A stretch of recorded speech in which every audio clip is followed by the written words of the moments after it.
Epicentre वगैरह। अब यही बात चांद पर भी लागू होती है। किस तरह की वेव और इंटेंसिटी बनती है, उसके आधार पर यह अनुमान लगाया जाएगा कि चांद की भीतरी सतह आखिर कैसी है।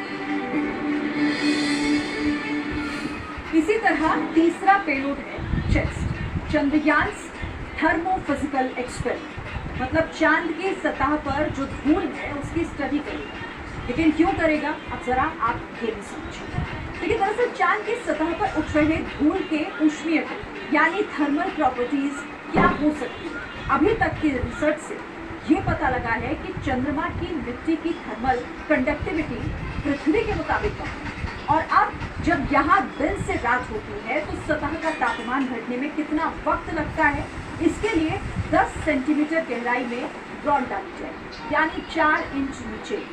अब 4 इंच मोटी तह में किस तरह टेम्परेचर वक्त के हिसाब से ड्रॉप होता है वो भी पता नहीं। चंद्रमा की सतह पर कई तरह के पदार्थ हैं जो उसके भीतर हीट का बहाव पृथ्वी के मुकाबले कितनी तेजी या फिर धीमी गति से होता है, इसकी खोज चेस्ट करेगा। इसका काम चांद के साउथ पोल के करीब सतह की प्रॉपर्टी मानना।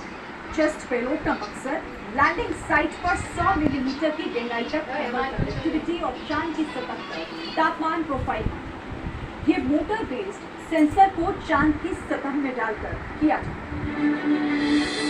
लैंडर में लगा चौथा पेलोड है LR, laser retro reflector array.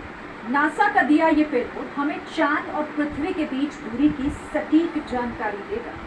दरअसल अभी तक नासा लेजर बीम के जरिए धरती से चांद की वास्तविक दूरी का पता लगाता है। चूंकि हमें प्रकाश की गति पता है तो भेजी हुई लेजर बीम रिफ्लेक्ट होकर हमको किस समय हासिल हुई उस अवधि का पता इसके जरिए चलेगा।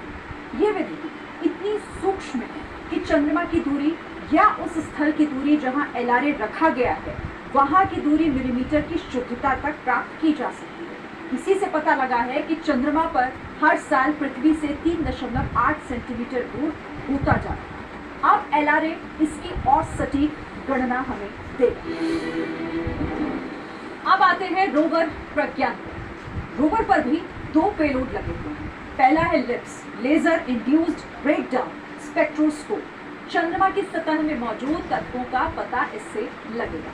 जहां पर ये रोवर पहुंचेगा वहां लेजर किरण को चंद्रमा की सतह, जिसे रेगोलिथ कहा जाता है, उस पर केंद्रित किया जाएगा। इससे चंद्रमा की सतह पर सामग्री पिघल जाएगी और इससे एक गैस बनेगी, उसका स्पेक्ट्रोस्कोपी लिया जाएगा।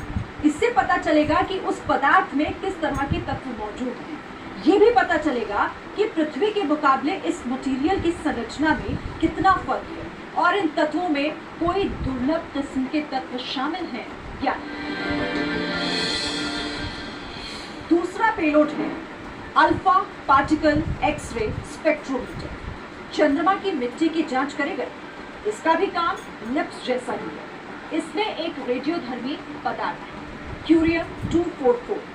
ये एक रेडियो एक्टिव पदार्थ है जिससे अल्फा कण और एक्सरे निकलती है। इसे टारगेट के ऊपर डाला जाता है जिससे उस टारगेट को अतिरिक्त ऊर्जा मिलती है और ये अल्फा कण और एक्सरेज वापस परावर्तित होकर स्पेक्ट्रोस्कोप में पहुंचती है। लेकिन इस बार इनकी एनर्जी थोड़ी अलग है। ऊर्जा कितनी घटी उसके आधार पर टारगेट के मटेरियल की संरचना और उसमें मौजूद तत्वों के बारे में सूचना मिलेगी। और अब आखिर में बात प्रपल्शन मॉड्यूल की। इसका मकसद लैंडर को चांद के पास कक्षा में पहुंचाना था, लेकिन इसको खाली हाथ नहीं भेजा गया। इसमें भी एक इंस्ट्रूमेंट रखा गया, शेप। ये एक स्पेक्ट्रोपोलरीमीटर है जो इंफ्रारेड तरंगों पर काम करेगा और ये पृथ्वी का एक ग्रह की तरह स्टडी करेगा।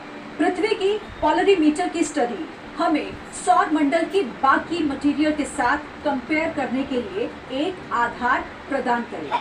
भविष्य की स्टडी में अंतरिक्ष में अन्य ग्रह या चंद्रमा या फिर खगोलीय पिंड से उत्सर्जित प्रकाश के ध्रुवीकरण के साथ इसकी तुलना करके वहां पर जीवन की संभावनाओं का अंदाजा लगाया जा सकता है। तो कुल मिलाकर ऑर्बिटर, लैंडर और रोवर के पेलोड का उद्देश्य है चंद्रमा की सतह, वातावरण और चंद्रमा के भीतरी तहों की गहराई से जानकारी जुटाना। जिसके आधार पर चंद्रमा के रहस्यों से पर्दा उठ पाएगा और जिंदगी की संभावनाएं तलाशी जाएंगी।